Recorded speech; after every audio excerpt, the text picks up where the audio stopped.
Bonjour, je suis heureux de vous retrouver pour vous présenter les nombreuses aides à la conduite qui équipent la nouvelle Peugeot 308. Une autre fonction qui équipe la nouvelle Peugeot 308 est le système actif de surveillance d'angle mort. Ce système est la combinaison de deux fonctions, la surveillance d'angle mort et l'alerte active de franchissement involontaire de ligne. Concernant la surveillance d'angle mort, le système est équipé de capteurs ultrasons dans les pare-chocs avant et arrière qui permettent de détecter les véhicules dans les zones masquées du conducteur, que ce soit à droite ou à gauche du véhicule. Dès qu'un véhicule, que ce soit une automobile, un camion ou un cycle, est détecté dans les zones d'angle mort de votre véhicule, le système vous avertit grâce à un témoin lumineux situé dans le rétroviseur du côté concerné. La surveillance d'angle mort est disponible pour une vitesse de votre véhicule comprise entre 12 et 140 km/h.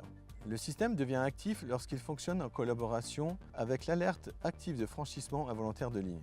En complément du témoin lumineux dans le rétroviseur, une correction de trajectoire sera ressentie au volant lorsque le véhicule se rapproche du marquage au sol du côté concerné et que le feu indicateur de direction est activé.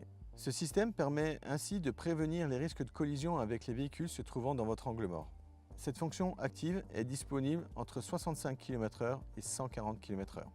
La fonction est activable ou désactivable dans le menu conduite de l'écran tactile qui est accessible via l'icône dédiée. Ici, vous accéderez alors dans le menu fonction de conduite pour activer ou désactiver la fonction.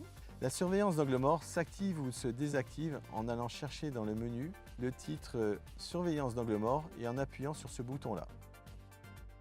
Vous pouvez également avoir le descriptif de la fonction en appuyant sur l'icône I et revenir au menu principal.